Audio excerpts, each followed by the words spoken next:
that we have seen so exemplified in Mr. Tom Farrington, the PHEN president and founder, as well as Dr. Artie Shelton, to push all of us to come together and pool our resources from our various arenas to address this issue of health, and particularly health disparities that face so many communities. We describe our church, and you'll see it on our banner, as a church of compassion, conviction, and connection. So we're not only concerned, but we're committed to demonstrating compassion for people, not only regarding their spiritual health, but with regard to their physical health and wholeness.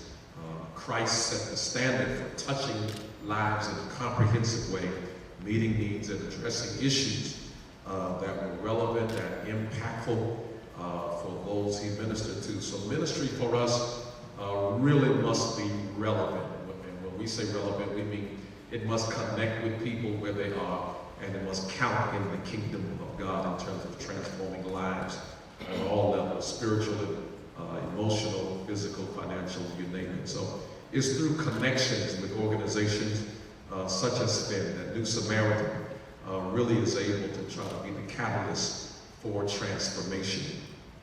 And so it's quite fitting that PHEN, that the session would be here today, even with regard to our schedule as a church, because it comes just prior to our annual men's weekend that's coming up next month, that we have been challenged to stretch and to become more than our traditional one-day Sunday of men's celebration. But we have a symposium during that week. Our theme is I Lead at Life.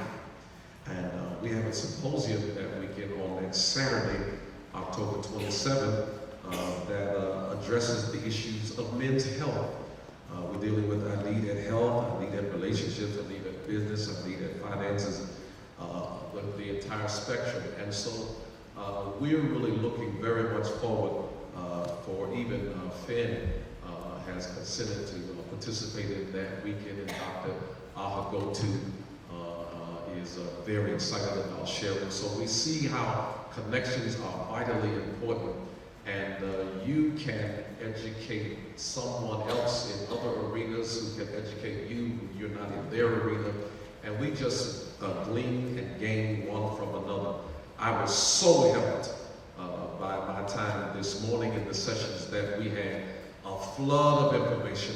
I indeed don't pretend to have processed it all, but I knew I was in a good place to hear from so many different angles, information that I had just not been exposed to in that way before. So again, we're glad to host this session today, recognizing that the church really does have to partner with the community and the organizations that serve the community in order to really make our fullest impact, not only on the district, but around this entire nation. We invite all of you to come and worship with us on any Sunday mornings or any Wednesday nights. Again, welcome and enjoy our session. Let's receive a hard-working man, president and founder of PHEN, Mr. Thomas Farrington.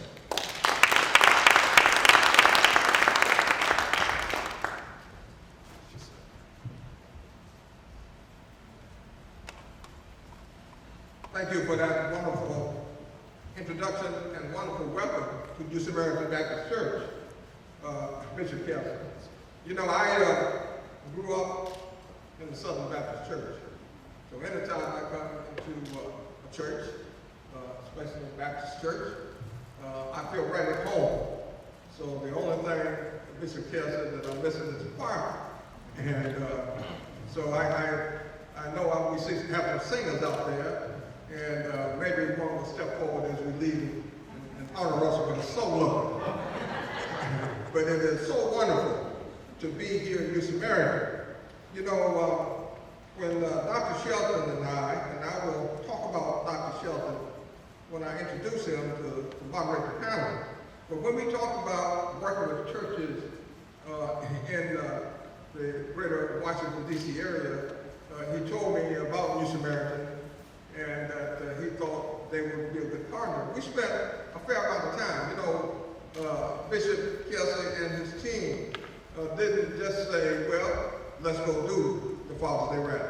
They really took the time. They went to the website, had conversation. Dr. Shelton was here, and Bishop Kell said, I'm so happy that you all received us the way you have. Thank you.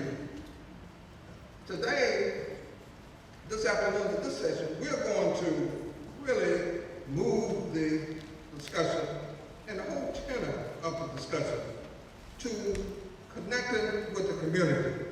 As I said before we broke this morning, we believe that our community needs to be the most educated prostate cancer of any community because we suffer the most.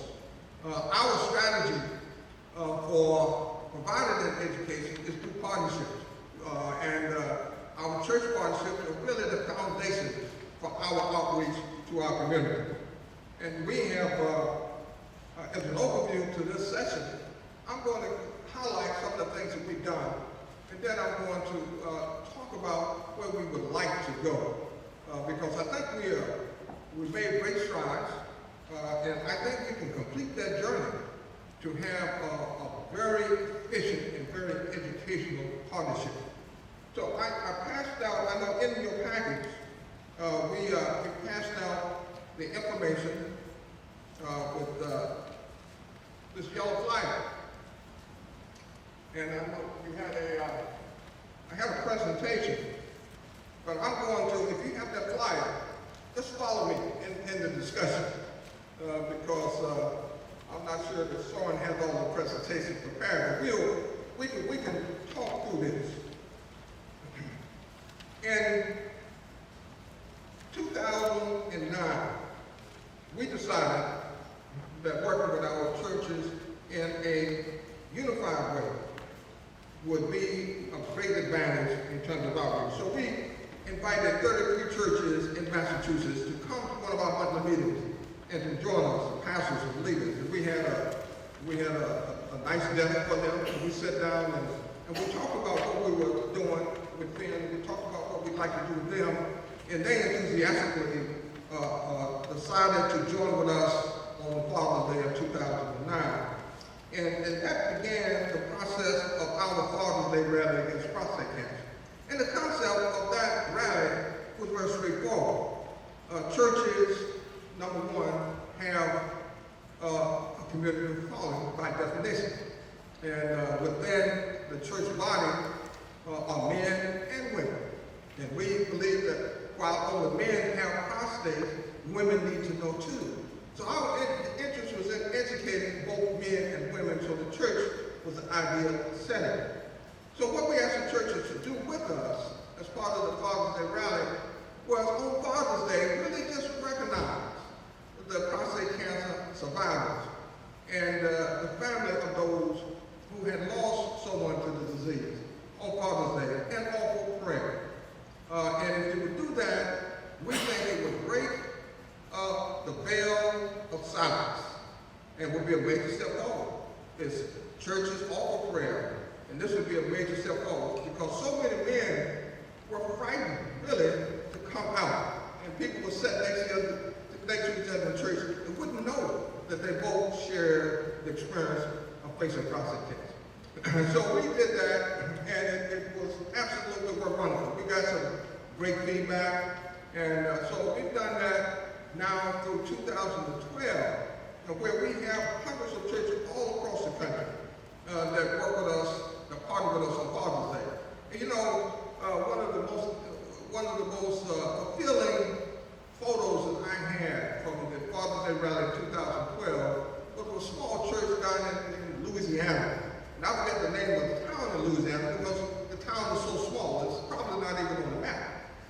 But they sent a picture of their Father's Day rally, and they showed the pastor with some other men, and they were holding this poster up around the pulpit. And in front of that, they had two young boys holding the posters as well. And what that said to me was that they not only were participating in the Father's Day rally, but they had begun that whole education process to reach down to the next generation about the importance of prostate health. So I know and see that that works. So we also, as part of our rally, offer access to our online resources. When you go to our website, we have a portal, PHEN television. And within that portal is information on different treatment options, information that shows our monthly meetings. We look at clinical trials. So there's a vast library of resources available. So we encourage the churches to access those resources as part of their educational outreach. So where do we really want to go? Where can we go with this partnership? Because I think we're there for the Father's Day rally. And I think there's an excitement around that.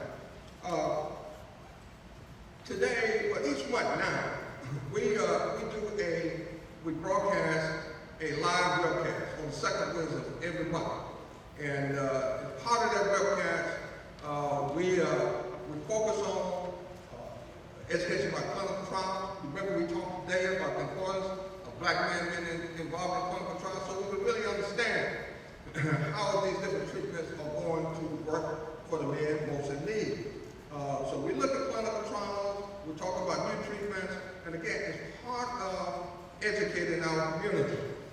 What we would like to see is a relationship where at New Samaritan and all of our church partners, on that second Wednesday of every month, when we have this broadcast, that they would have a PHEN group, maybe part of a men's organization that you have right here in New Samaritan, that will come together around a screen and will tune in to our webcast, our live webcast. And we will then reach you all around the country. We can tie this nation together, these communities together, around prostate health education. Through this, using technology and our partnership with churches. All the pieces are there. They are in place. As I said, we have hundreds of churches that are now partners with us. We do the monthly webcast out of the Dana-Farber Cancer Institute.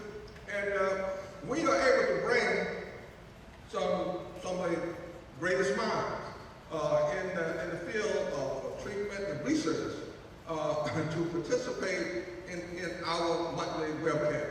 So the level of expertise that you saw today, we're able to bring that every month and to broadcast it out over the internet. So my vision is that we will continue to expand, broaden the number of churches that we are reaching through our Father's Day rally, just letting them to the risk of prostate cancer within the community, but we will strengthen and deepen that through this connection with our monthly educational series. You know, if you look at Phoenix University, an online university, which really developed quite a story, and they started simply by offering online education. There are a number of educational institutions that are now just offering education online. And this is what we're talking about. We're talking about online education around a disease that is an epidemic within our community. That is the vision that we have at PHEN for the next step in our community outreach and partnership. And so we're going to work towards making that a reality. You know, I have a number of men here in Boston that come down. And the Boston guys, please stand up so people will know from the PHEN group here in Boston. So people will know who you are.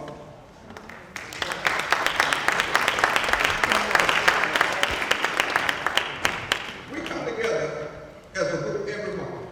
And I talk about the webcast. But in addition to the webcast, we have other sessions, man-to-man sessions, where once we turn those cameras on for the webcast, the men sit in the room and the wife lead, and we can talk about our experiences, the problems that we're having as a prostate cancer survivor. And you would be amazed at how this helped the survivors in Boston. And you know, we've outgrown rooms and we keep growing. Dana-Farber hasn't put us out yet. They invited us in. Dana-Farber, like Senator Kerry, when they said, well, Tom, we want to help. I believe you take advantage of it. So we're using double rooms now, and it continues to grow. I envision those same type of scenarios and settings that we can have them in New Samaritan and churches around the country. Then we can become really the most educated of all about prostate cancer. We can educate about clinical trial. We can impact the directions of new treatment. We can become totally engaged in this transformation that we're witnessing today in prostate cancer treatment. So that's what we are in terms of the vision for the future with our church partnership and work with the community. And so I'm going to stop there because what I'm asking the next panel to do is to focus on their experiences within their churches and working with the PHEN philosophy and the models of success that they use so that people can see these models. And then help me strategize, give us some thoughts of how we successfully take this next step. What are the barriers to our succeeding with that next step? And the person that's going to lead this discussion is Dr. Artie Shepherd. And there's a bio in your packet about Dr. Shepherd. But you know, I don't need to read about it. In fact, I can close my eyes and talk all day about Dr. Artie Shepherd because he's a superstar as part of the PHEN Survivor Network. I remember when Artie came to our first summit here in Washington, D.C., he was a friend of Jerry Womack, Jerry Racingham. And so I remember getting a call once from Jerry that he had a friend in the Washington, D.C. area who was diagnosed with prostate cancer, and it was Artie Shepherd. We sent Artie a book, and Artie has been with us ever since. This summit this year here in D.C., Artie not only coordinated with New Samaritan and doing the outreach to make this session a reality, working with Bishop Kelsey, when he was with me over to the Senate building when we were trying to coordinate making that happen. He calls me anytime of night. I get emails from him, 2 or 3 o'clock in the morning. Dr. Shepherd is a prostate cancer survivor, and more than that, he is a committed warrior. He's a medical doctor. He has a background in the military, and he's a great soldier. He's a colonel and a leader. So, Dr. Shepherd, I'm going to now invite you to come up and to bring your panel together and let's figure out how we take this next step. Thank you.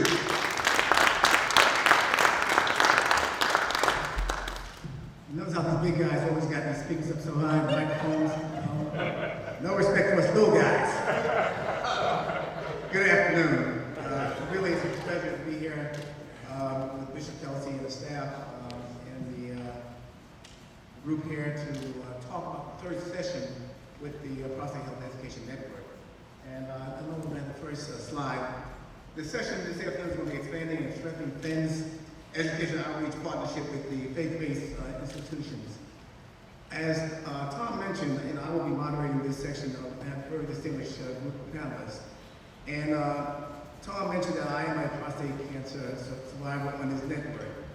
And if you read my bio, I talk about that I'm a retired military, but in 1993 I was the Medical Task Force Commander in Mogadishu, Somalia, during the episode of Black Hawk.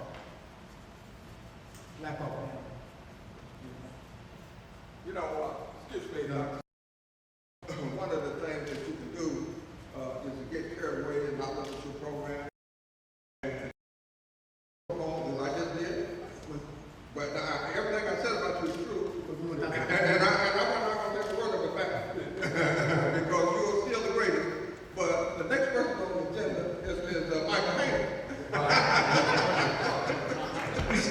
When Mr. Haynes come up, you'll see why they got us confused.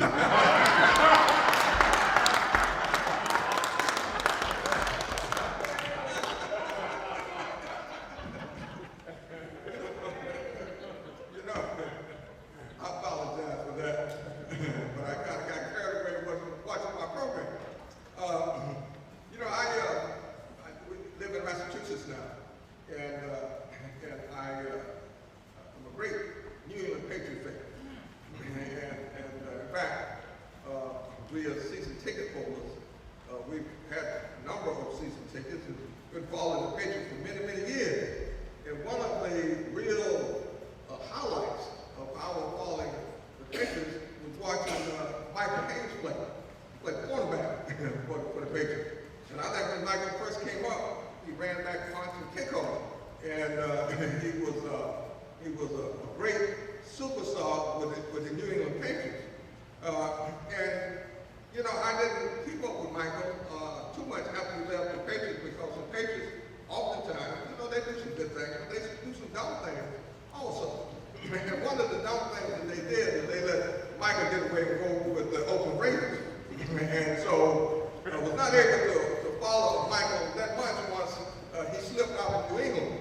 But what happened was that he went on to continue to star in football and is now a member of the Pro Football Hall of Fame. So let's give him a round of applause just for that.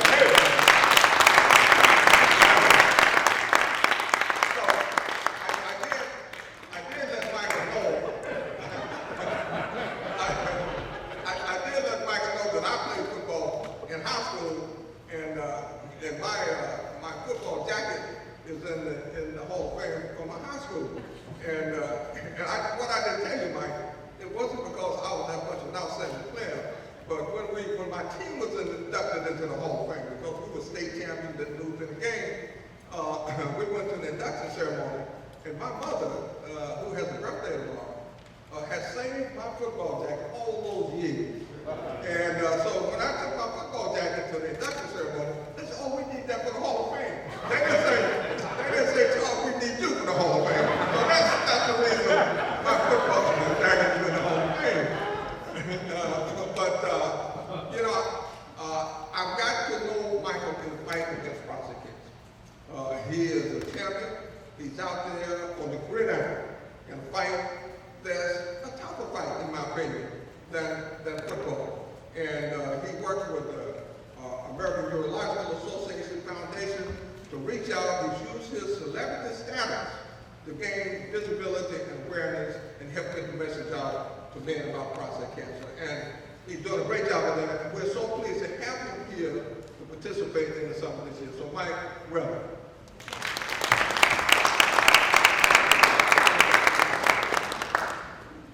Thank you very much. And I do see a small resemblance.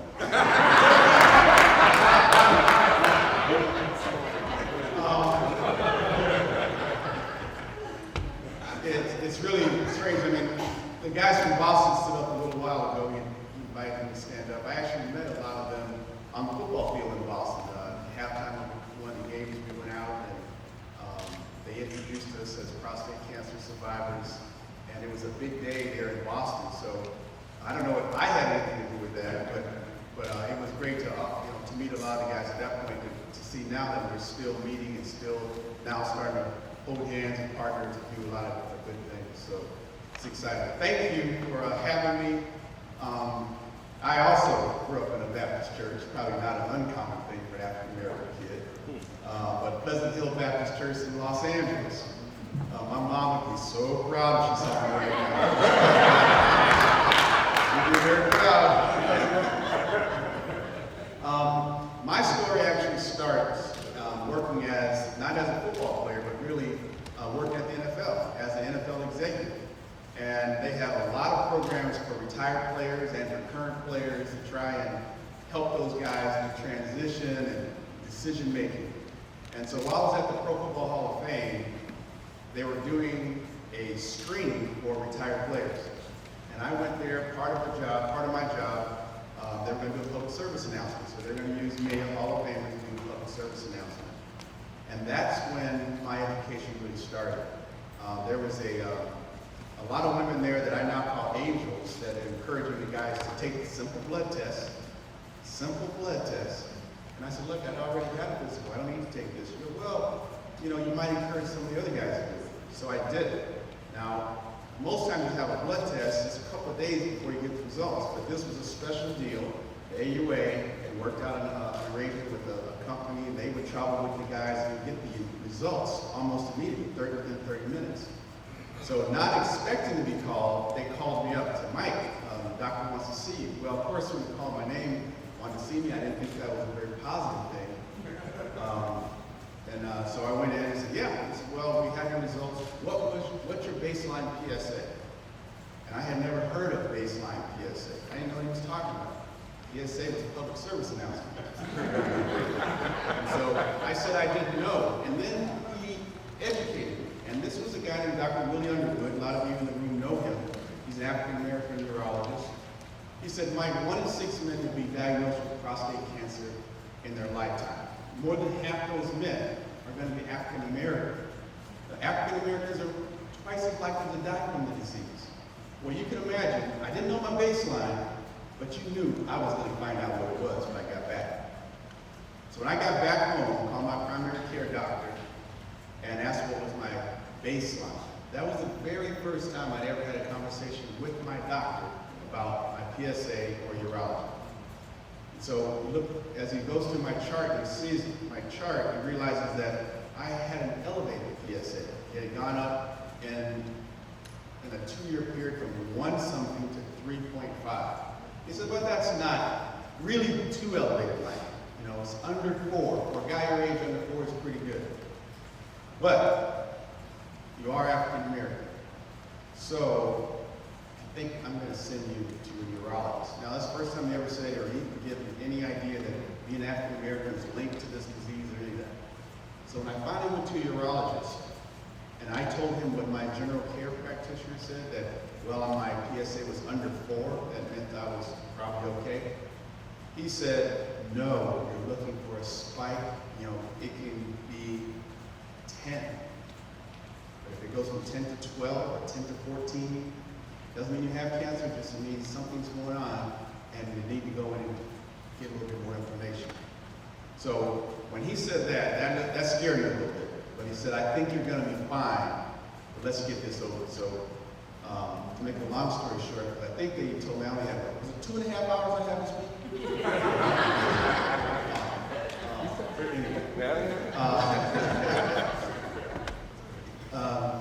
He told me that with my PSA being 3.5 and that it had nothing to do with that, it's all related to a spike, looking for that spike. And so when he finally told me that I had prostate cancer, before he told me, he said, Mike, can you come in and can you bring your wife? And so I knew what the result was going to be. I just didn't know how bad it was. And I was scared to death. And I think like most men, when they hear the words, you have cancer, fear rips through you like you've never had before. You think, okay, well, is this the end? Is this, so many different things run through your mind. And really, it's guys like the guys in the room here, survivors, that helped me to deal with my prostate cancer experience. And it's really why I became the spokesperson. If not for other men, I would have been locked in fear. I never talked to anybody about my experience. Several months passed before I told anyone. My wife knew, obviously. I didn't tell my mom. I didn't tell my brother. I didn't tell my closest friends. So I chose to tell a perfect stranger on an airplane. And I said, and like I generally say, wait, are you going home or coming from home? So I'm going to see a girlfriend of mine when we're on vacation. So she goes, what about you? I said, well, I was just diagnosed with prostate cancer. Where's that coming from, right? But I had it in, it was bugging me, it was in my soul, I need to get it out. She goes, oh, that's my area of expertise. And I did, she goes, yeah, I'm a nurse. And my friend in New York, she's an oncologist, she's a urologist, that's her area of expertise. Wow. So then I thought, okay, this is God's son. So then I just opened up, I just started sharing with her. And she said, well, when we get to New York, I'll have my girlfriend give you a call, and you can send her your information. And she worked for the NYU, this guy named Dr. Scardino, who is a world-renowned doctor. So right away, I felt like things were changing. So I mentioned to my boss at the NFL, who is responsible for the relationship with the AUA Foundation and the screening that was going on for retired players. So I said, I was diagnosed with prostate cancer, and I was afraid to tell him. I thought he was going to tell him, he was going to say something like, oh, Mike, I'm so sorry, it's not going to be good. And he goes, oh, yeah? He just act like it happens all the time. It happens to men all the time. He's a little older, he's probably 65. And for him, probably a lot of his friends were being diagnosed with prostate cancer. So he didn't have, and he was a little bit more educated than I was on it. And I said, I don't know what to do. He says, well, why don't you call the AUA? And he goes, they're the experts. They can help you. They can find whatever information you need. They can help you. So I called and talked to the AUA.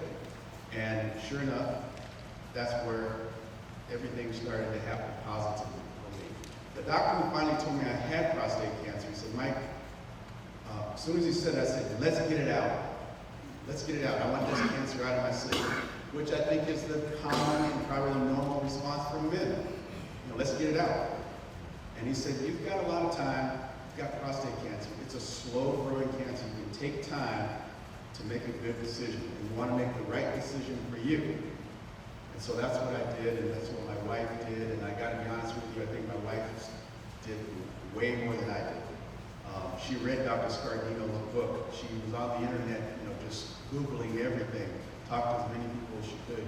I was still kind of in denial and just didn't want to talk about it. But the more I started talking about it, as I got more and more courage, by the time I had met these gentlemen, I had a lot more courage. I had already had my surgery. I had already done all my homework and looked at all the different treatment options, and I elected to have a radical prostatectomy. And for those of you who don't know, it means I have my prostate taken out, completely out. There's a lot of old history about radical prostatectomies that still people don't know about. A lot of men, when I tell them I had a radical prostatectomy, they think my sex life ended with my surgery. Well, my sex life didn't end with my surgery. There's been so many changes going on in that field for so long. Things are changing radically, speedily, faster and faster. It's not the end of the world, but it once was a long time ago, depending on your doctor. And one of the things I'm learning from men like you guys in the room, especially African Americans, we don't always get the best doctor. We don't always get that. We don't even think of it. We don't even think of it. We don't even think about getting the best doctor. We just say, well, I got to get to the doctor, I got to have this taken care of. So that's it. So there's a lot of education that needs to take place. A lot of education needs to happen when it comes to prostate health. And it starts with education. And I'm so glad that there are organizations like PHEN, the AUA Foundation, so many other organizations are out there doing a good thing in terms of getting the word out. But it's not been easy. You didn't just start doing this, you've been doing it for a while. A lot of people have been doing it for a while. And when the AUA Foundation asked if I would help, and I knew that I would have support of the NFL to help, I said yes, because one, I'm African American. One, I knew the secret to changing things was education. And three, I knew with the NFL we could get people's attention. So it's been a great ride for me so far in terms of helping get the word out. Today, even I'm continuing to learn. I'm continuing to touch lives. People continue to touch my life. So the NFL, with our program, the Know Your Stats campaign, just 2 weeks ago, we did a satellite media tour. We were on more than 50 stations, all in one day. I don't know what a satellite media tour is. You're in one location, and there's one camera or two cameras in the room, and you're talking to Chicago, and then 2 minutes later you're talking to San Diego, 2 minutes later you're talking to Portland, 2 minutes later you're talking to San Antonio. It's just all on the satellite, and we don't have to move. I was with the Hall of Famer named Gary Carson, played for the world champion New York Giants. I've done a satellite media tour with Deacon Jones, who was one of my childhood idols. I grew up in Los Angeles, where he played for the Los Angeles Rams. I know there's not a lot of Ram fans over here. Also been on that satellite media tour with Ronnie Lott, another great defensive player, and Marcus Allen also. So when we do these, the reason we do it is because when Ronnie Lott, Deacon Jones, Marcus Allen, Harry Carson look in the middle of the television screen and say, brother, get off the couch and go get checked. You know, go talk to your doctor, you know, about your prostate cancer or your prostate and your urology health. People start to do it, and it makes a huge difference. The NFL has really partnered big time with the AUA Foundation. The commissioner has done public service announcements, and a lot of the NFL games on the big screens you see inside the stadiums, you'll see commercials where guys are saying, you know, go, you know your stats, and your best defense is knowing your stats and stuff like that. It's a pretty well-armed campaign, but we got to pick it up, because after hearing some of the information today, I feel like we're still just scratching the surface. So we got to get more word out there to people about the importance of early detection. So anyway, we got a great team. Prostate cancer, I like saying this, it doesn't care if you're a Democrat or Republican. It doesn't care if you're a Hall of Fame football player. It doesn't care how many interceptions you had in your career and all that stuff. It doesn't care.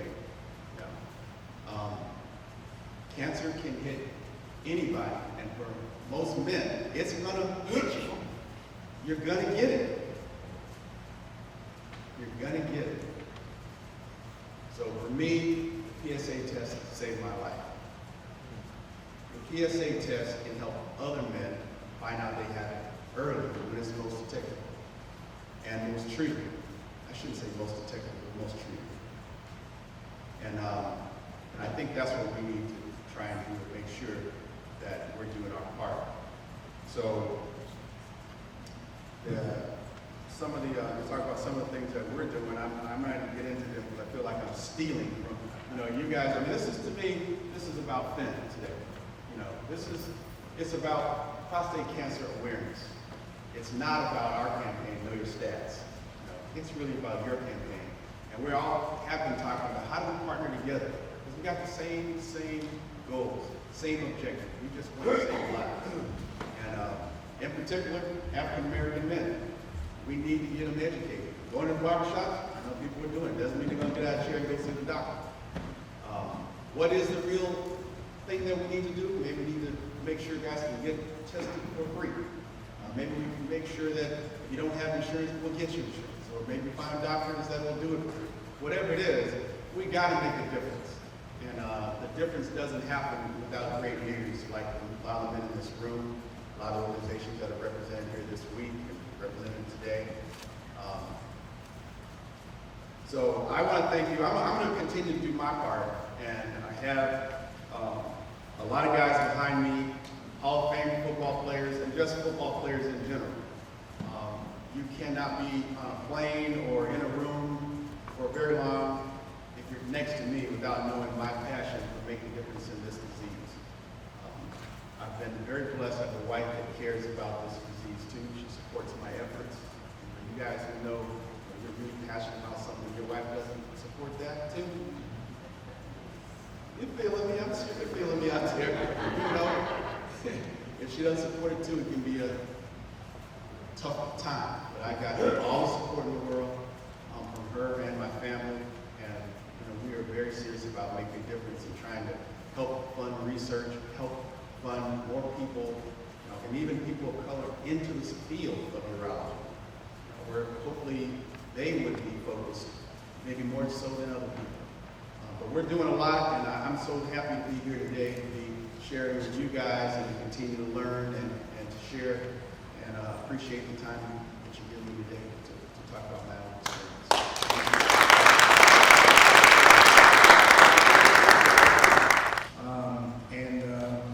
And I was 6'2" before I went to the military. And I served in combat as the Military Task Force Commander in Mogadishu, Somalia. Right around the issue about Black Hawk Down during that period of time. And during that period of time, I saw more death than dying in 4 months of combat in my entire military career, and that as a physician. And once I returned home, I said, Artie, I never want to see combat or be in war again. In 2003, during my routine medical exam, Dr. David McLeod at Walter Reed, who was operating with most of the generals and senators, did my routine annual exam. And during my routine annual exam, he said, Artie, your PSA, just as Mike was talking about, is normal, but it's elevated from your previous year. He said, I'd like to do a biopsy. Being a physician, I said, if it's normal, why are you going to mess with my prostate? And he said, because your father, let me just say also that as a physician, I'm not an attorney, I'm an allergist and immunologist. So prostate, I used to take care of that when I was, doing my training. But now as an allergist, I was taking care of runny noses and all the other autoimmune diseases. So I said, he said, because your father has prostate cancer and my uncle died from metastatic prostate cancer, his PSA was like 2,000. And watching, as we talked about today with some of the speakers, it's not so much the death, it's the fact of watching over all these years, all of the months, as he deteriorated with significant wasting and bone pain that was very painful to the family. And so during that period of time, Dr. McLeod did my PSA, and then he came back a week later and said, Artie, you have prostate cancer. As a physician, having taken care of patients and having seen patients die, it was very, very painful to hear that. It caused a lot of anxiety. And I just said, Artie, you have prostate cancer, and this time you're back in combat and war, and the killer is within, just like Tom Ferguson's book. But it was because of Tom Ferguson's book that helped me through this, and being able to talk with other people that have been going through this experience that helped me get through a very, very stressful period of time. And having faith in the church, having family, and having the love of a significant other in my life is what helped me get through this issue of prostate cancer. And so had it not been for getting a PSA, I may not be here with you at this time. And talking about this panel, the next slide, please. We're going to review and examine models of successful PHENs, Father's Day rally, and address strategies for expanding this and other initiatives in the partnership with churches and nationwide. To help us get to do this, I have an outstanding panel that will be talking, and as Tom Ferry talked about in regards to some of the strategies. I had some other slides that I was going to talk about in regards to some of the things, the resources that PHEN have, but there's been a lot of our brochures and that have been passed to you. But let me just go to the next slide and talk about President Obama. Some of you may not know, but Tom Ferry met with President Obama, and President Obama asked the Office of Faith-Based and Neighborhood and Partnership to focus on some special priorities. And I don't know if this was Tom Ferry or the President, and I have to say that it was the President, but the Secret Service may arrest me if I say it wasn't the President. But some of the things, the three different things is strengthening the role of the community, organizations, and the economy, the economic recovery. It's one of the priorities that the President have said that needs to be addressed. The other thing was promoting responsible fatherhood and strong communities. We have estimated about 240,000 men that may be diagnosed with prostate cancer and maybe 30,000 may die. If we don't do something because of this disparity and try to save the men that's being impacted on this disease, we're not going to have the leadership, the men and the families to take care of the families and the fatherhood. So we really need to go ahead and give the priority, of maintaining the men's health. And then also promoting, the President said, promoting an interfaith dialogue and cooperation. These are some of the key things that, I said, I don't know if the President or Tom that discussed this, but that needs to be addressed. I'd like to now introduce the first panelist, and the first panelist is Mr. Dale Bell. Dale Bell directs activities whereby African American men are provided education and awareness for proper prostate care. He is certified by American Cancer Society as a facilitator in prostate health and a leader of brother-to-brother prostate support and information group in Westchester County, New York. He is associated with national and local prostate health organizations, which prepares him to lead discussions on these issues within various men and women groups. As you know, it's very important for women to be involved in men's health, since they're mostly involved in providing, making sure that we do what needs to be done. For some reason, us men seem to be hard-headed. Dale understands many of the challenges accompanying prostate cancer He's a prostate cancer survivor of 13 years. I'm a prostate cancer survivor of 9 years. After graduating from Albany State University in Albany, Georgia, with a Bachelor of Business Administration degree, he enjoyed 34 years career at the International Business Machines Corporation. Dale serves as a member of the Deacon Ministry at Grace Baptist Church in Mount Vernon, New York. Please welcome Dale Bell.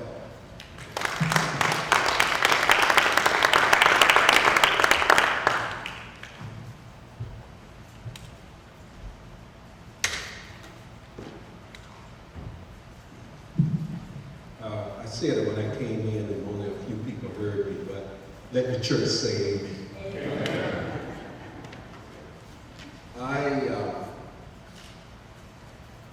I am just so thrilled to be here and to be a part of this organization. It has allowed me to reach down and bring out some of the best in me, where I can share this with individuals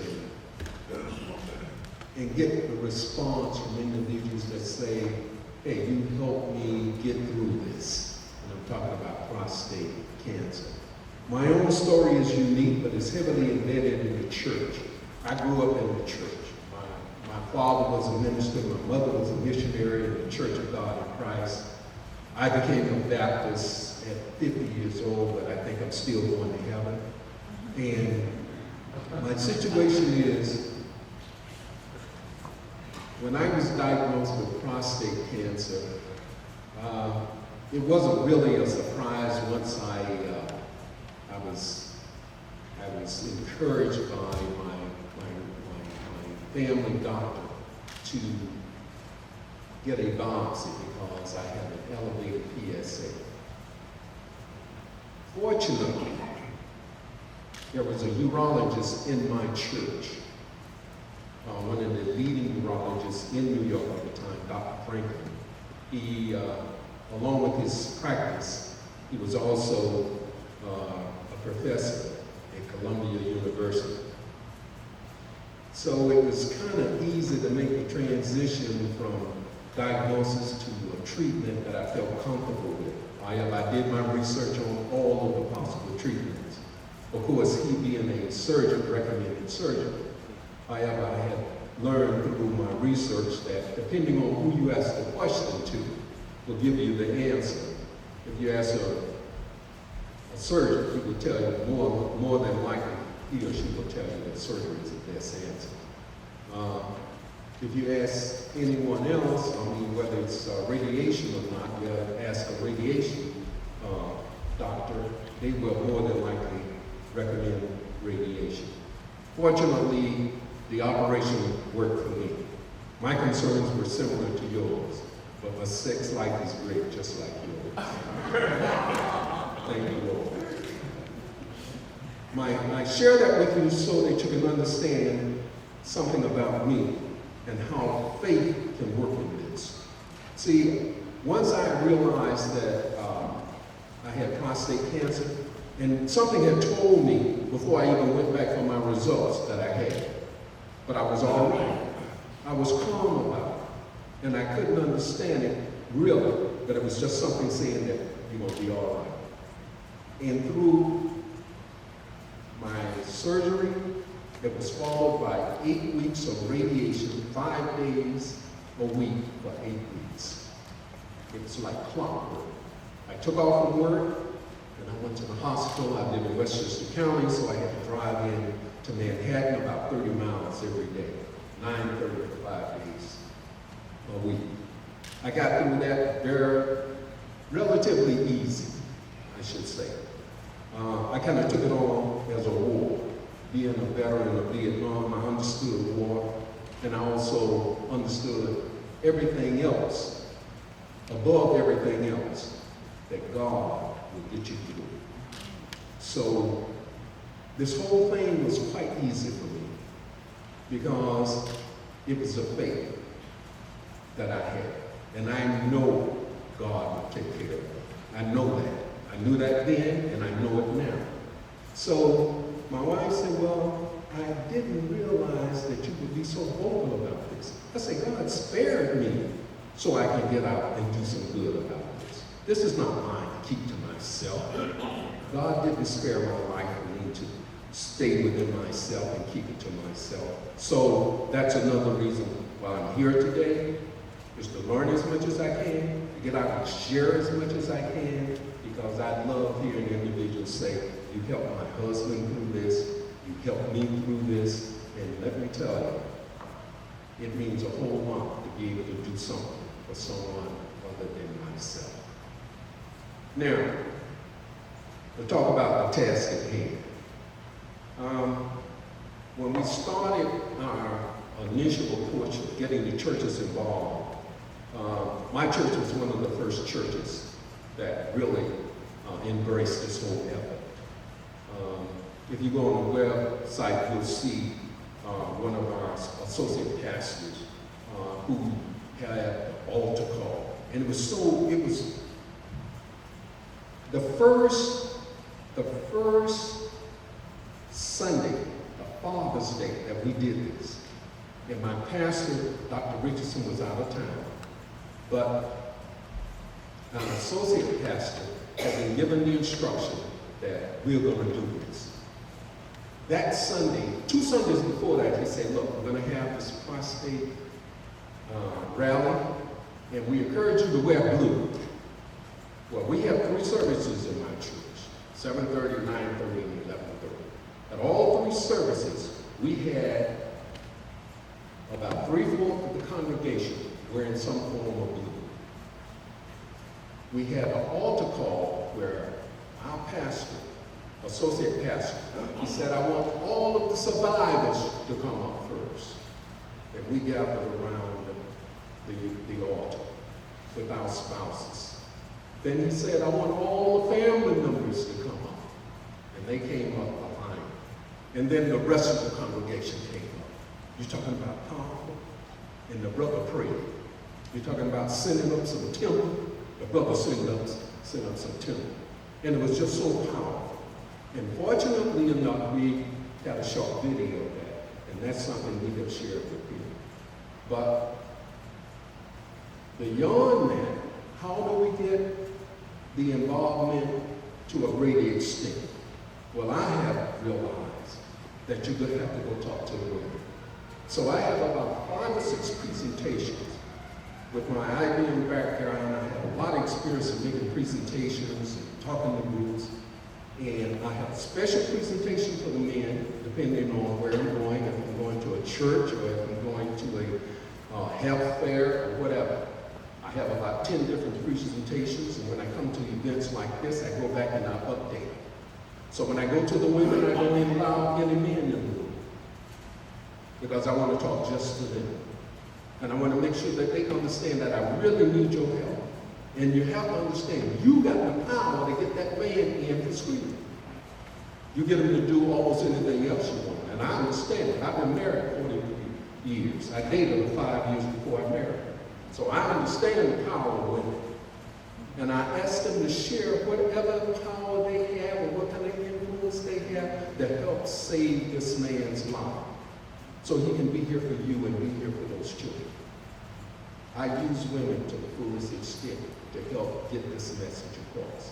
I encourage you to do it. It's a very powerful tool. Another tool is the children. When we have our rallies on Sundays, on Father's Day Sunday, we try to have also a little social gatherings, a little tea and cookies, if you will. The little children will come up to you, and they'll say, I'm going to talk to my dad about this. Now, you want to get some reaction, you get them young ones talking to their daddy about it. But I will do whatever I need to do to help them to get the message. Because sometimes brothers will take better care of their cars than they will themselves. So we have to make sure we break through whatever barriers we have to get there. That's another tool that I use, very powerful tool, is our women. In order to make this happen, we definitely need the support of the pastors. And I have found it to be most advantageous for the pastor to carry the banner for us, to make the presentation to the church, to make the announcement to the church that this is something we're going to do. It's just as important as anything else we do in this church, because we're talking about saving lives. So that leadership has to be there, it has to be demonstrated, and we're going to do a much better job in our church because my pastor is also the chairman of the Congress of Black Churches.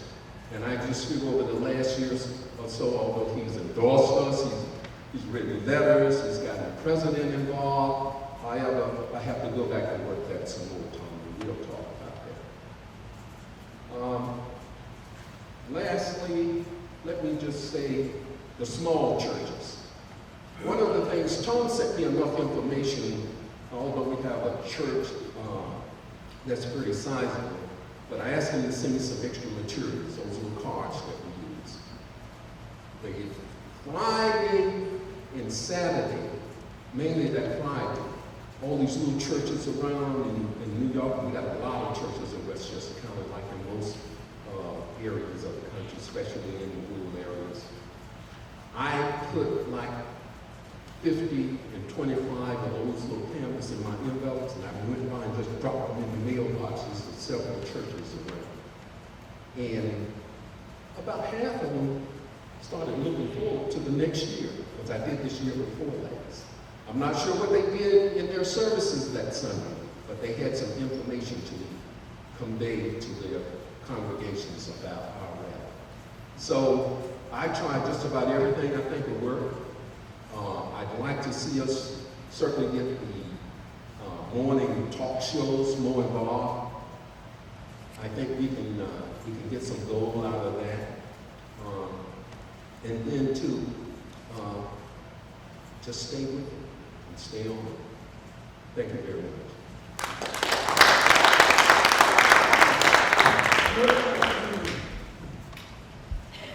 Thank you, Dale, for sharing that with us. I'd like to also mention that we will be having, after the last panelist question and answer, as I was listening to Dale, I was just thinking that, back when I was initially diagnosed, that if you go through different phases of being angry, when I gave the diagnosis, a diagnosis that can be very devastating, of anger, and then denial, and then acceptance. And I kept saying to myself, Artie, what did you do that you were, got this diagnosis of prostate cancer? And after I had been working with PHEN and giving talks, I was at Walter Reed one day, and one of my gentlemen walked by and stopped me and said, excuse me, is your name Artie Shaw? I said, yes. And he said, you gave a talk about a year ago. And he said, because of your talk, I went and had a PSA test and found that I had prostate cancer. He said, because of you, I'm cured because I went and I'm here now and finishing my treatment. So he said, I want to thank you for that. So therefore, I said, God, I must be the drummer boy and the messenger. And so that was very, very powerful. So therefore, Tom, what you're doing, we're all behind you. Our next panelist speaking is the Reverend Dr. Frank D. Tucker, who received his BA degree in sociology and philosophy in June of 1961 from Howard University. In June 1964, he received his Bachelor of Divinity degree from Howard University School of Religion. Reverend Tucker was a college minister and assistant professor of theology at Florida Memorial College from 1965 to 1966. He was then called to pastor the Jones Memorial Baptist Church in Philadelphia, Pennsylvania from 1966 to 1976. On 1 February 1976, Reverend Tucker became the pastor of the First Baptist Church located at New Hampshire Avenue and Randolph Street, Northwest Washington, D.C. In 1986, he joined the faculty at Howard University School of Divinity as the adjunct professor. Reverend Tucker is affiliated with many community and religious groups. He's a member of the Baptist Ministers Conference of Washington, D.C., Executive Committee on the Foreign Mission Board of the National Baptist Convention. Reverend Tucker is the recipient of many recognitions and awards, some of which are the Man of the Year Award for Humanitarian Service in 1992, the Martin Luther King Humanitarian Service Award. Reverend Frank D. Tucker was introduced in the D.C. Hall of Fame for Religion in April of 2008. Please welcome Reverend Dr. Frank Tucker.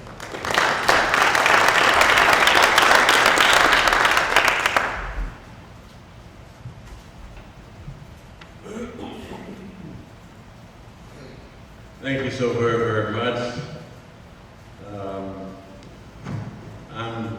elated also to be here to share in this experience. It occurred to me that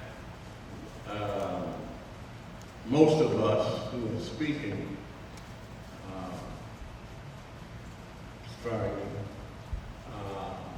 are survivors. And it just occurred to me, wouldn't it be wonderful that we could be so influential to persons who are not survivors to champion us and champion the cause as well. Just a little thought that jumped out there to me. I am a prostate cancer survivor. I came into this advocacy effort in a very interesting way because I was diligently engaged in the process of addressing another deadly disease called HIV and AIDS. I had spent considerable time and effort attempting to mobilize churches and pastors to address HIV and AIDS. That came after I had been commissioned by the Foreign Mission Board of the National Baptist Convention to visit our mission stations in Africa to examine how we could address HIV and AIDS in and around our mission stations, only to come back here to find that we were in the District of Columbia, where the condition was just as bad in the city of the District of Columbia as it was in the third world countries. And so that just stimulated my efforts in doing that. But I had an occasion to go to the doctor myself, and he asked me what was my baseline PSA. And of course, at that time, I didn't even know what that was. I wasn't even smart enough to say that it was a public service announcement.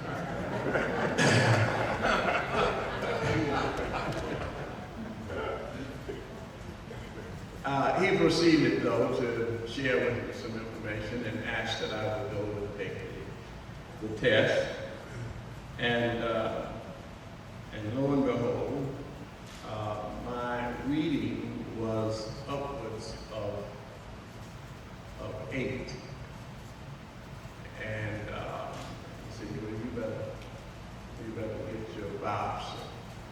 And as somebody else mentioned, I concluded that I probably had the disease. But I waited and came back, and sure enough, he told me that I had cancer. Now, I'm vigorously working on this project called HIV and AIDS. And one of the things about this disease is the issue of the stigma associated with it. And so I was also conscious of the fact that cancer had a similar stigma.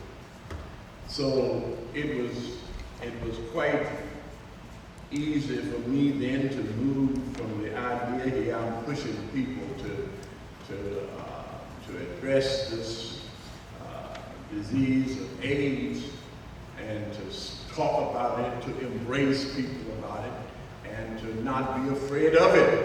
But we needed to get people engaged in the conversation. And so I said, now this offers me a very personal and practical opportunity to help people address HIV and AIDS. So what I'm going to do is treat it in a similar fashion. And so I proceeded immediately to share with my congregation the fact that I had the cancer, and proceeded to talk with them and to walk with them each week through my experience with the treatment and with all of the experiences that I had on a weekly basis, sharing with them how I fared on a weekly basis. And I did that for more than a year, giving them weekly reports on my condition. I did not miss a single Sunday from my services. And all during the diagnosis,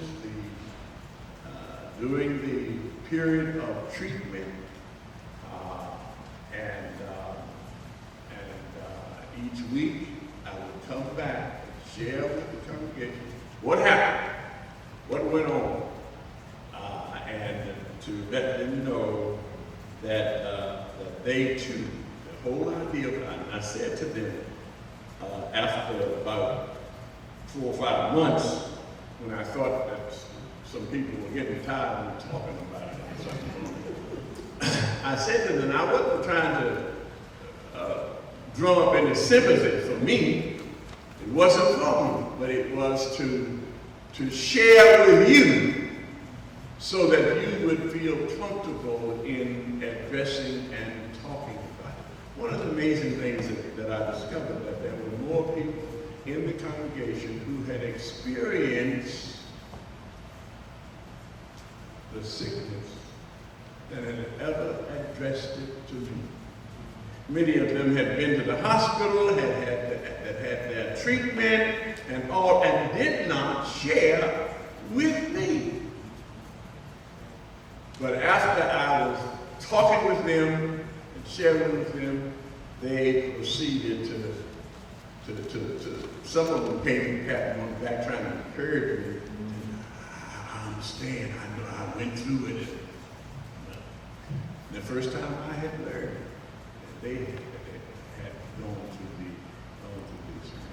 It is amazing how we will hide something that we ought to be sharing with one another. And we do need to share it.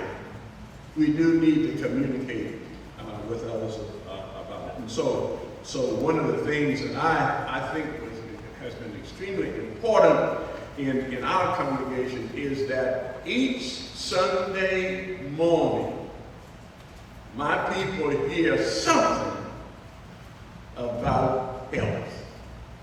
If it's no more me telling them where I am, and I remind the men on a regular basis, go to the doctor, go get your check. And I stopped moving with just saying of the men, I say women also. And I challenge, somebody said it, I challenge the women to talk to their men, because they can get them to do some things. Amen. So we encourage them in that fashion. I have also taken this network that I was putting together to address HIV and AIDS. And what we are attempting to do now is to develop a network of health ministries that will address many of the health disparities in the black community.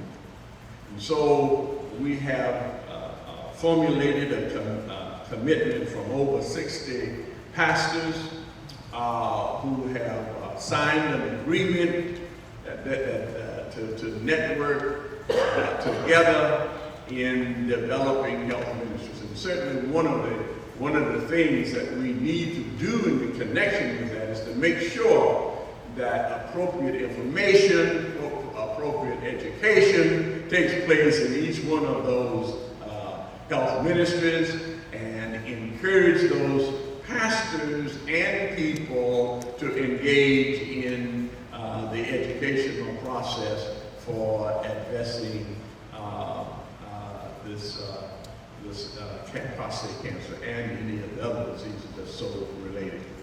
I'm convinced that with a steady and creative effort of working with pastors and people, and what we have to do is go beyond. That's why I'm saying establish those ministries, because we got to get.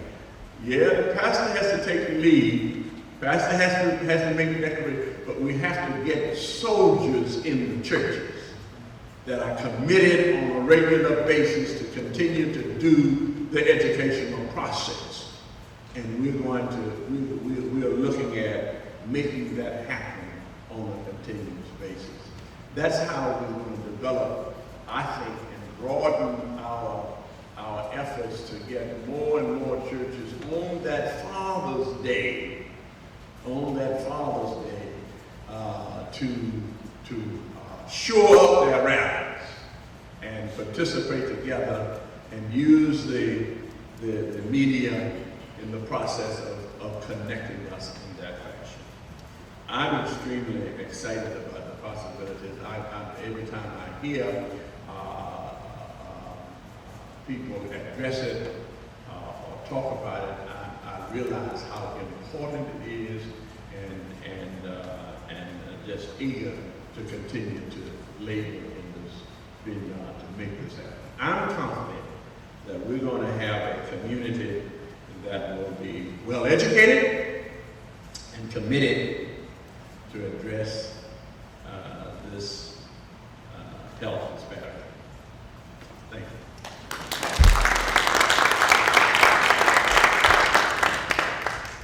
Thank you very much, Dr. Tucker, for the fine word and comments. Before I bring up the next speaker, Mr. Howard Clark, who is a member of Real Men Ministry, I'd like to acknowledge Mr. Charles Glasgow. That during the time that for Father's Day rally here at New Samaritan, Mr. Charles Glasgow is the leader of the Real Men's Ministry, and was very, very helpful, to PHEN in making sure through Bishop Kelsey that we had an outstanding, Father's Day rally. It was really outstanding, and we present with the two children. So, Mr. Glasgow, please stand so we can acknowledge you for.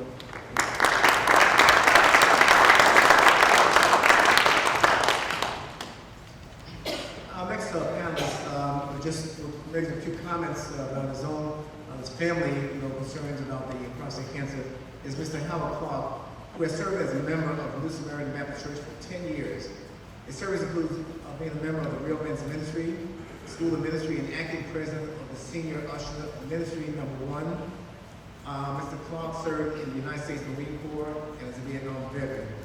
He is also a member of VFW, Post 74, 72 in Ellicott, Maryland, and volunteers at the Veterans Hospital in Baltimore, Maryland, and Harmony Hall Center in Columbia, Maryland. Howard is an advocate and supporter of men's health. Please, Mr. Howard.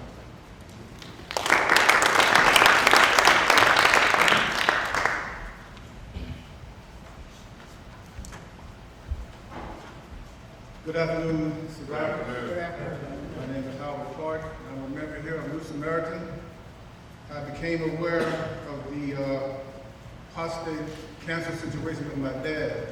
I lost him in 1992 to prostate cancer. A few months after his death, I started to have some of the symptoms that he had. Right now, I'm under doctor's care for an enlarged prostate. I get my PSA done every 4 months, and my last reading was 8/24, and it was a 4.53. All right, so they keep an eye on it because it fluctuates.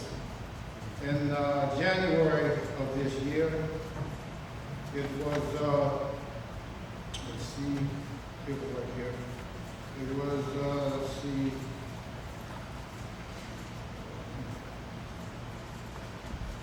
bear with me, 4.10,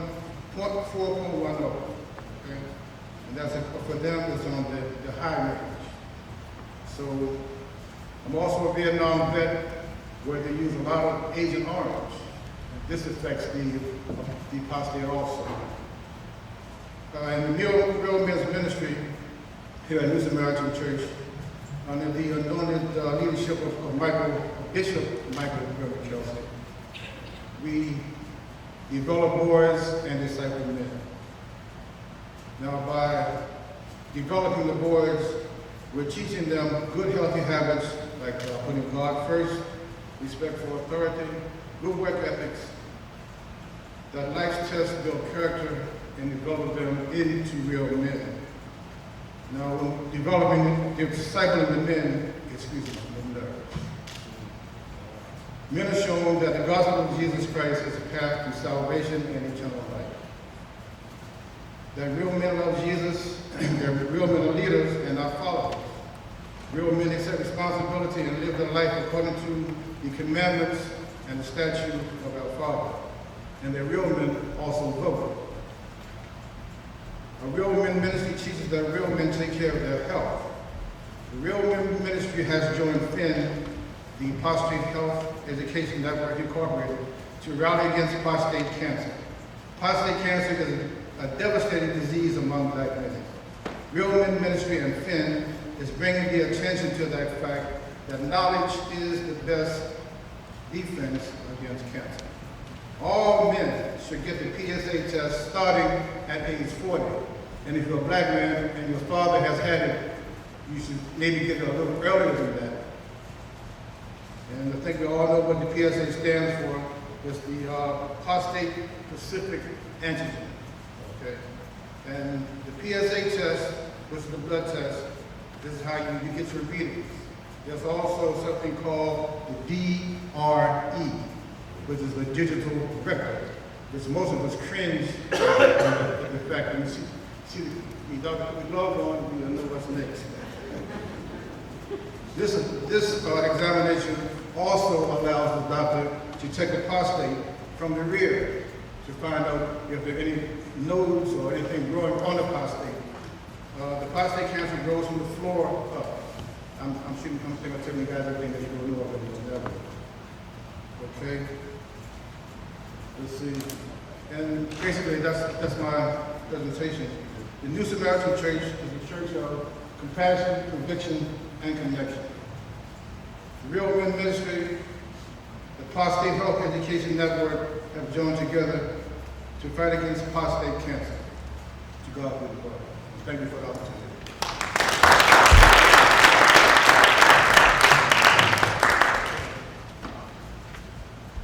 Thank you, Mr. Clark, for those outstanding words. One thing that I also need to mention, as Mr. Clark mentioned, is that for our military, I'm a consultant with the Department of Veterans Affairs, and any of you that know any veteran that served, in Vietnam or is exposed to Agent Orange, this is fully compensated by the Department of Veterans Affairs.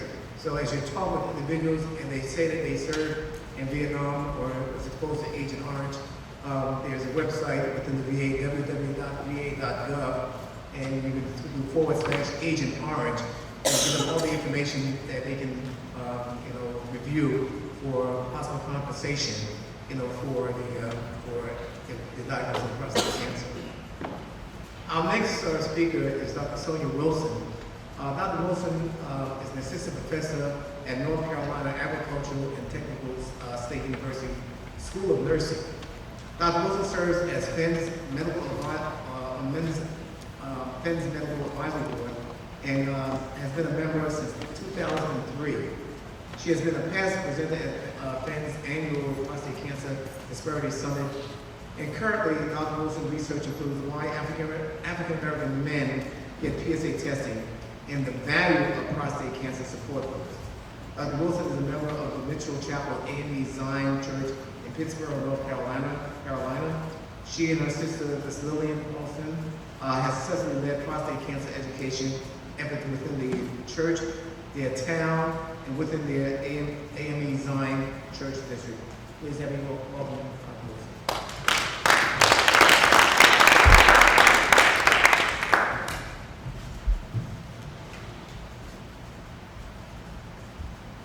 Thank you. I am honored to speak to this group this afternoon. But first, let me acknowledge my co-partner, my sister, Lily Austin.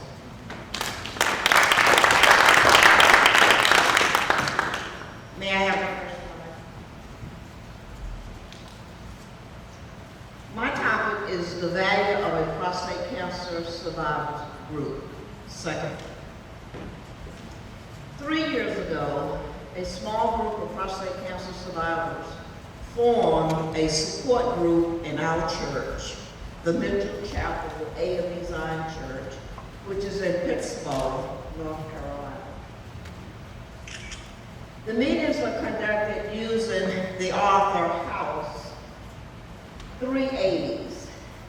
The first one is A's, goods and services, where we talk about the knowledge. One of the things that we felt after an assessment was our men needed to know the very beginning. So we started them off with anatomy and physiology, the American Cancer Society guidelines on prostate cancer, what is the PSA, the DRG, treatments and statistics.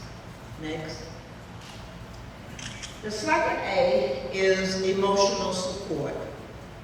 Not only do the men talk about emotional support, but all of the women here today know that they are really the reason behind the men getting tested for prostate cancer. Affirmation is positive feedback, and we talk about that in terms of their life and the changes that they've had in their life. And usually, that is a very positive change. Very positive. But what we are really proud of, my sister and I, is actually the success of this group. So let me just share with you what we have done. We presented Mr. Thomas Farrington at one of our AME Zion district conference. This was a conference of 600 pastors, religious men. And one of the things that actually came out of this, and Mr. Farrington certainly can talk about this, is it was just a testimony. After Mr. Farrington talked about his story, our bishop stood up and said for the first time, he is acknowledging that he is a prostate cancer survivor. And it was one after the other. It was a moving, truly moving experience. What we plan to do is to increase this, the conference. We would like to go throughout the United States with the AME Zion and present the same topic where Mr. Farrington will speak. We don't know what will happen, but we know that we're in the process of working on this. The next slide. The next slide. Our men have attended what we call an ambassador workshop. And this workshop was an activity to help empower our men in our organization, for them to go out into the community and talk about prostate cancer. As Mr. Farrington said, or PHEN says, knowledge is our best defense against prostate cancer. One of the presentations that our men actually attended is the coalition for the North Carolina Company in reference to prostate cancer. Dr. Moyer presented to this group, and some of our men actually heard this presentation, where he actually talked about the racial differences between blacks and whites. Next. What we are presenting next week is another activity for this group, and that is we are having a health fair in our church. And what we're trying to do is to bring together the entire community of Pittsburgh, wherein we will have a urologist who is a specialist on prostate cancer speak to the men of the church, hoping that they will then go back to their own community, which is our community, and empower all the other religious organizations in our community.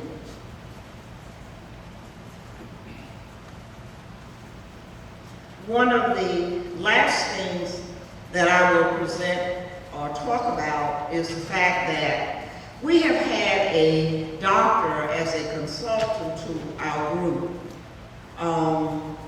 Men who felt that they needed a little bit more in terms of medical education.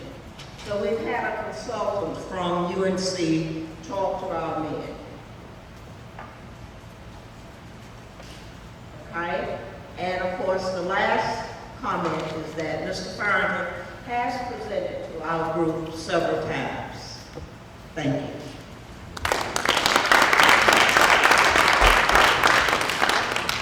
Thank you very much, Dr. Wilson.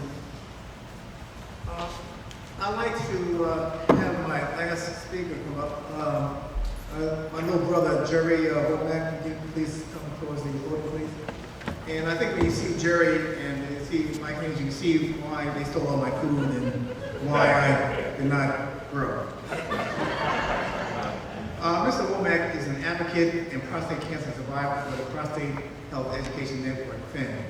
He is completing his 8th year as a prostate cancer survivor.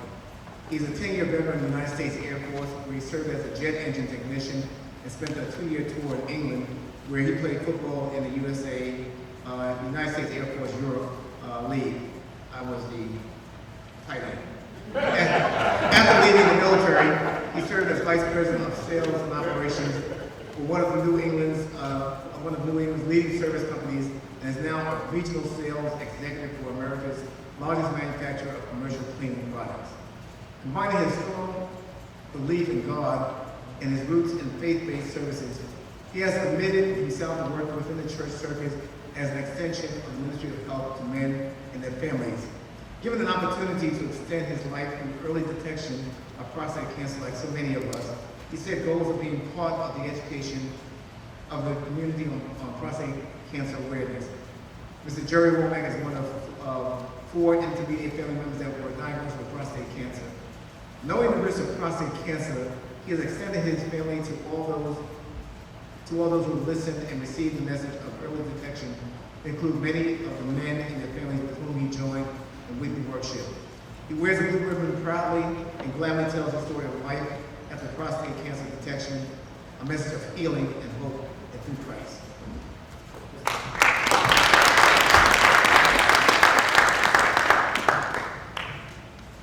Big brother, you don't know how to find Justice Michael.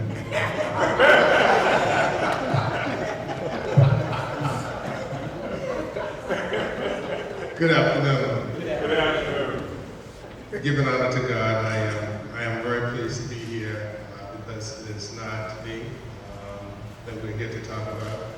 It's not about anything that I've done. I realize that my early diagnosis and my subsequent treatment is all because of God in my life. So I just like to acknowledge our pastor today for giving us this opportunity. Thank you, and thank you for your leadership in this cause. Tom, thank you for giving us the opportunity to be a part of the organization. And I certainly cannot stop without thanking my friend Artie. Artie is a true warrior. Those late night emails that Tom was talking about when I was diagnosed mutual friend of ours told Artie about me, and Artie would call me every week and give me a little tidbit or ask me where I was. And through that whole process, he was there, and since then we become friends. So Artie will always remember you in that way. So my story is much like many of the people who have come before me. We have a few things in common. I come out of a Baptist church. Also played a little football. But the one thing we do not have in common is my mother would not be happy about me standing here, because she told me to stay out of the pulpit.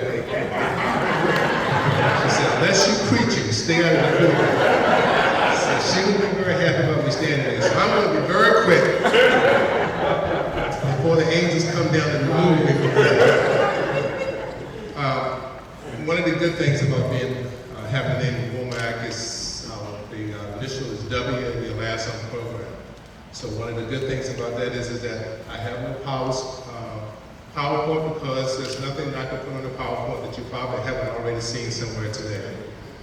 Much of the story that most of these men have told is a replica of my story. What I wanted to just say was that my experience in starting to work within the church came as something I really didn't want to do. I told my pastor about it, and he asked me several times to address the congregation. And I was reluctant in doing that. But once we did have the opportunity to do it, it became a thing that we would do about every 3 months. And like I think Reverend Tucker said, that after the first time I was able to speak to the congregation, that I found out there's probably about 6 or 8 men in the church that had never said anything. And I said, what a shame. What a shame that God has blessed you to be here through such an experience, and you keep it to yourself. Last time I checked, that wasn't what the Christian journey was about. It's not about getting it for me, it's about getting it and then sharing it with someone else. So our church elected to participate with the Father's Day rally.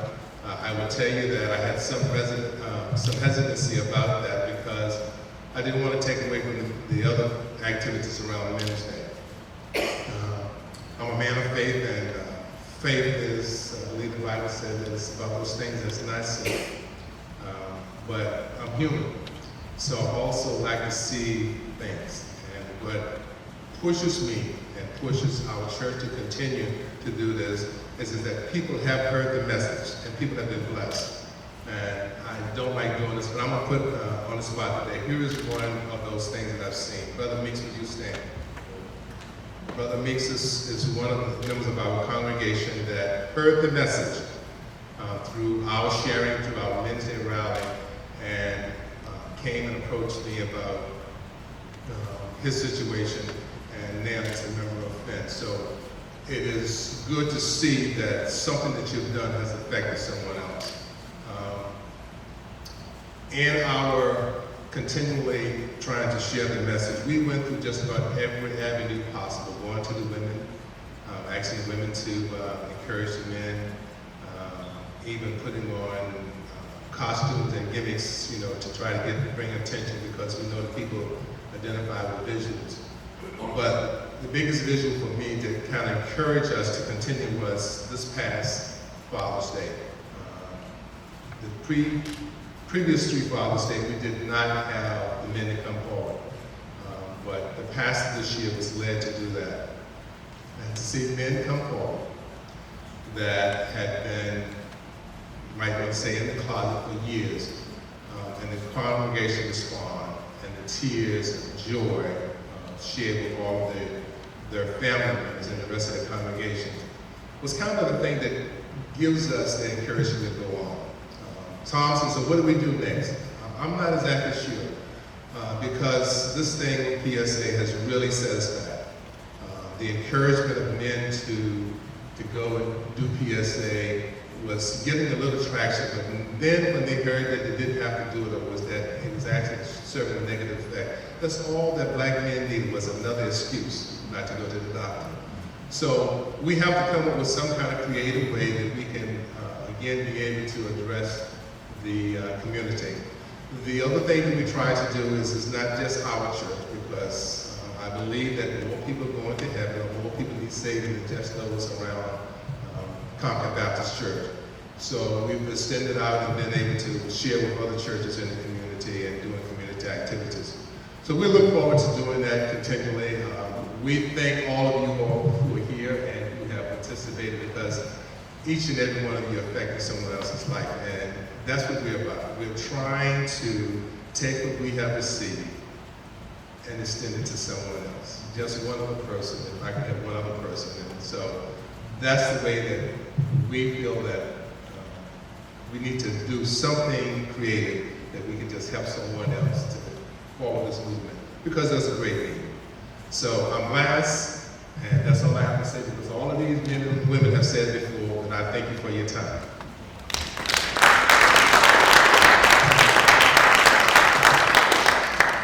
That's the way you have to mind that.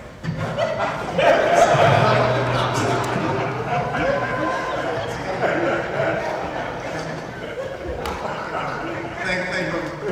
Before I have the question and answer, and I know once I'm getting over my Alzheimer's, you may get the better of me. I really want to thank New Samaritan Baptist Church, Bishop Michael Kelsey for the hosting. We just said it numerous times. But your staff, in these several weeks of planning this, have just been superb. And I really like to, I don't know if Elder Ann Powell is here, but to thank her, for the constant emails I've been sending her at night, during the daytime and weekends, and her response to making this a success. Also, I believe Mrs. Chapman, is that Mrs. Chapman in the back? Walton, Mrs. Chapman? Could we just give her, she's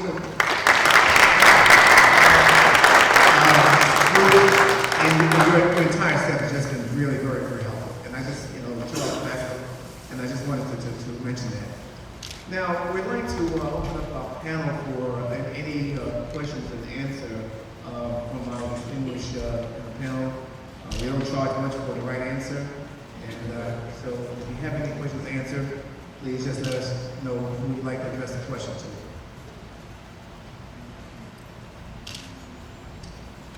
Yes, sir.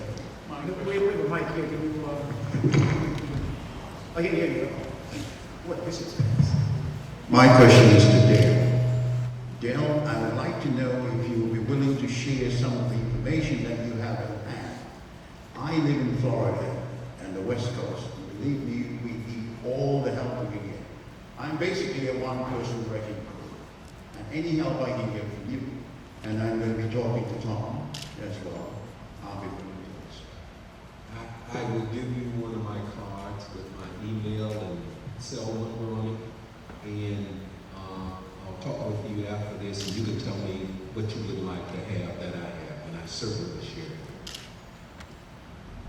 By the way, I'm from Florida too. I was born and raised in Tampa, so you kind of homeboy on the way.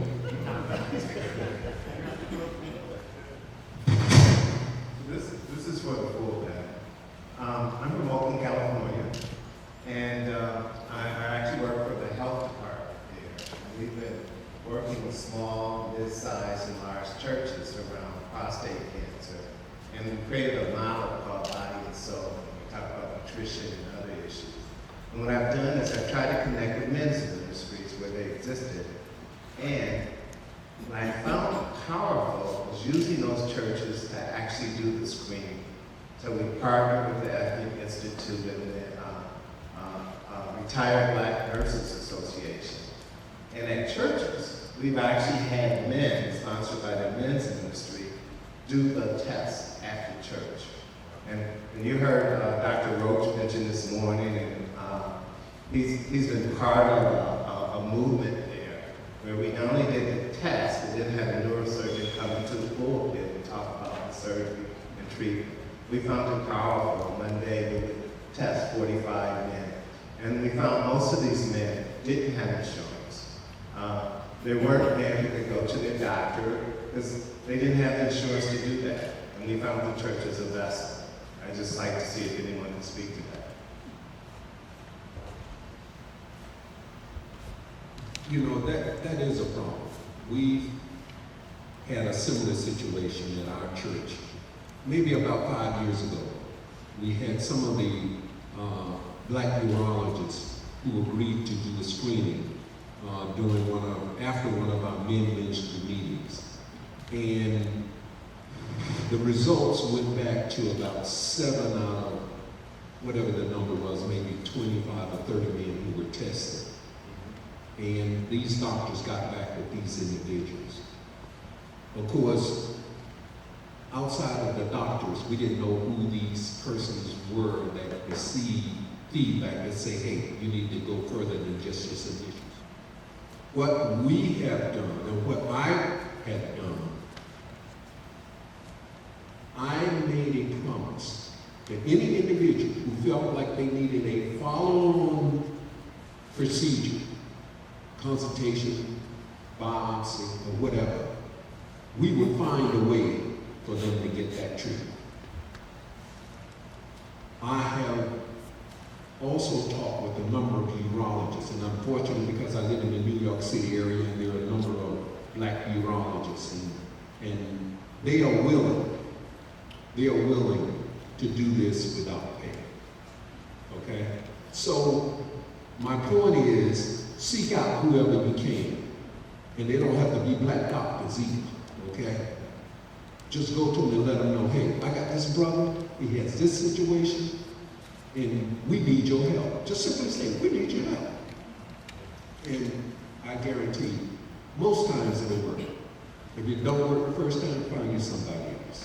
But we cannot let that be an excuse, not to get help. You have to individualize it, okay? And hopefully they'll come forward. But make that appeal. We'll get you some help. With God's help, we'll get you some help.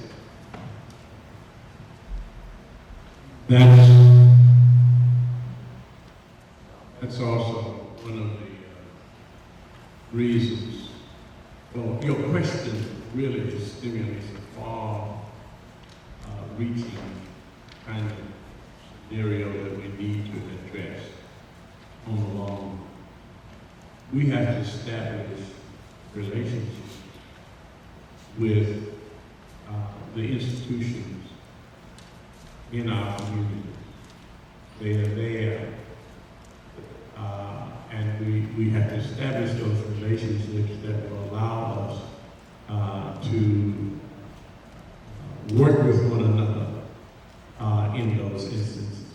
We got a long ways to go. First of all, within the framework of the church, and one of the things that I'm looking at in terms of developing those health ministries within the framework of the church that provides persons who can advocate and who are willing to walk with people along the way to address whatever the problem might be, and that's one. And then we know that we're going to uncover a whole lot of situations that we're going to need to address. And we have to build that relationship with those ministries within the framework of those churches that's connected with the hospitals, that's connected with the health providers, that can assist in addressing those problems that we have. And of course, hopefully we can be successful in increasing or decreasing the number of people who do not have health insurance. Let me, can you hear me? Let me start by saying our group started with basically 2 men. And all we needed was to touch those 2 men. And of course, they touched others. I mentioned that we are getting ready to have a health fair. But before that, UNC Hospital in our state is offering 2 days of free prostate cancer screening. And this is for the entire state. What we have offered our men at our church is the church bus to provide transportation to take them to UNC for those 2 days of screening. I mentioned that we're getting ready to have a health fair. And the first hospital that we went to said to us they did not have the resources to come out into a community to provide any services. I went to the health department. The health department said, I will send you some nurses. And I want you to know the health fair is scheduled for next Saturday. I have 2 doctors, a chiropractor, about 5, 6 nurses, and we are pulling together. The hospital that chose to help us is a very small hospital in the community. Now, somewhere along the line, we touched somebody to be able to get those services, especially for Black men. So there is a way that we can touch the community. Thank you very much for the comments. I also like to see, is Cherie Spencer here, or Mr. Clinton Burnside from Howard University? I'd like to mention that we're very fortunate that yesterday Spencer, Mrs. Cherie Spencer, and Mr. Clinton Burnside, and Dr. Gocho at Howard University did a free PSA screening and digital rectal exam. And for those in the metropolitan area here, every 3rd Wednesday, they have free screening for prostate cancer. And so if anyone's interested, maybe I can give you the contact, and they might be able to give you some additional information of how they're able to do that, and maybe make some contacts in those areas. Yes, Mr. Yeah.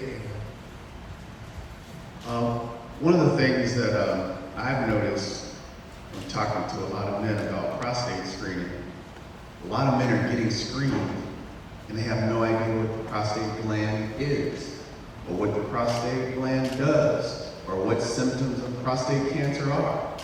And so to have a free screening, that's great. But a lot of guys are getting screened, they don't even know why they're there. So it's a lot more to it than that. It's like really a huge educational campaign that the screening has to be part of. Otherwise, you're just getting half the job done. Education. Education. We got to educate Artie, just one point on that, and you're absolutely right. Any presentation that I give, I start out with a diagram of the prostate and what it does. I make sure they understand I'm not a doctor, but here's what we're talking about. And I've had young men, especially when I go to a men's ministry group where they have all ages there, and a couple of young men who are in their 20s or whatever come up and say, I never knew what a prostate was. And some older men too, but to be able to tap them at that age. But I think it's important that you educate them first. Hey, tell me what we're talking about. Okay. I have some of the weirdest stories. The father had, The older brother had it, and now they've been diagnosed with it. Father didn't tell anybody.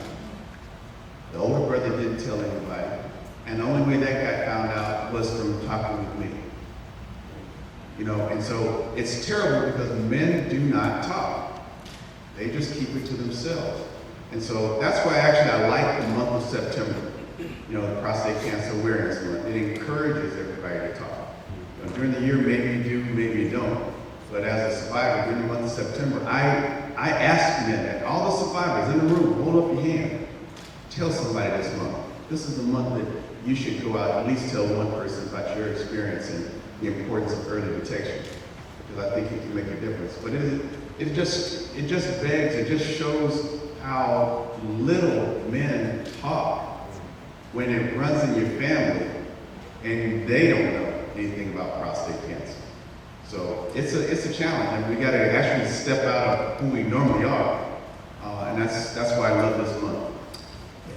As you mentioned, this being Prostate Cancer Month, September, I think one of the things that Tom Perry is working on, I might be speaking out of turn, is that maybe next year we can get the White House to turn blue for September. Tom, can you make that happen, Tom? Yeah, one more question, please. Thank you. It's interesting that we're talking about free screening. this Saturday coming in St. Petersburg, we are going to be doing a free screening. We will speak about the pros and cons prior to screening. Then you will elect whether you want to be screened or not. There is a model, it's called the urological model of the prostate, the cutaway of the prostate cancer. And what it does, it has a centerpiece that is removable. It takes the prostate away from the bladder and the urethra and physically show you what the prostate is all about. Unfortunately, I don't mind to somebody and the centerpiece is lost. So now we're going to find another, and we should connect both together. It will be removed and replaced. So that's something that is available. And to talk about those people who are not yet 65 to be covered and do not have insurance, we have those. When we do free screening 4 a year in our community, I have 2 businesses, oncology business, who assures me that they will treat these people. Don't make it public, you make the recommendation and send it. Our problem is finding a urologist who would do, i.e. the finger test and the follow-up for a moderate price or for nothing. We're still struggling. We're a small group, we're 2.5 years old. 4 guys got together and determined our brothers needs us, and this is why we do what we do. Thank you. Thank you. We're waiting about 5 minutes, and before I ask Mr. Farrington to come up to make any closing remarks, I want to thank the panel, for really an outstanding job.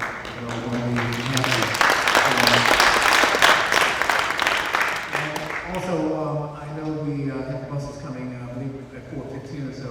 And I just wanted to mention that we have restrooms downstairs, and also if there's some bottled water. I'm sorry. Was the message? Oh. We have some work. The restrooms are downstairs, and we also have some water in case you want to carry on the bus. Mr. Farrington, do you have some?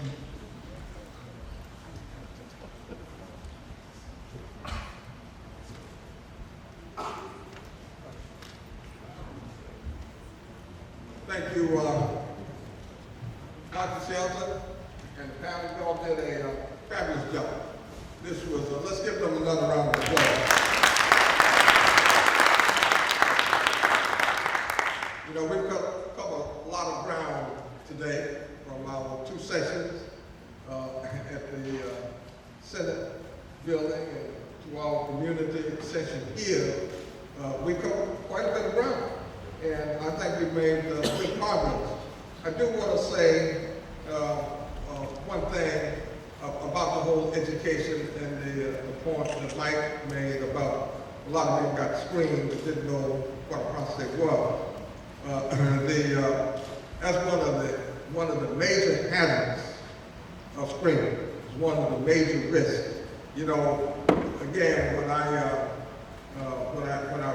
wrote my book, first book, that's one of the things that I talked about is men being treated that didn't have an idea about the treatment. In fact, I've seen some scenes where people are screened, diagnosed with prostate cancer, and the urologist immediately shipped them off for surgery.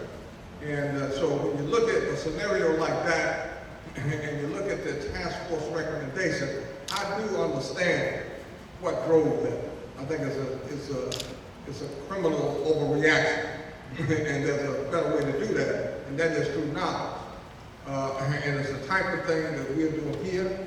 It's the type of thing that we do on a regular basis, trying to reach out and educate men about their prostate health, what the prostate is, educate the wife and the family. We have at PHEN refused to participate. If I saw a screening program that I didn't think had the prerequisite educational component, I refused to participate simply because of the potential risk that I saw for the men. So that is a very, very sensitive issue. And I think that we all have to recognize it. We can continue to talk to provide the education so that men can make an informed decision about screening, that make an informed decision about treatment, to treat or not to treat, and the type of treatment should they be diagnosed. And that's what we're doing at PHEN, and this is what I'm hoping, and I firmly believe that working through our church partnerships, that we can continue to provide that level of education that will make a difference in the cause harm from not being screened and treated, or cause harm from being overly treated when you are screened. So I wanted to make that point, because there's a fine balance there that you have to walk. And in closing, again, I want to thank the panelists because they did a super job. But Bishop Kelson, thank you, sir. Thank you. And thank you.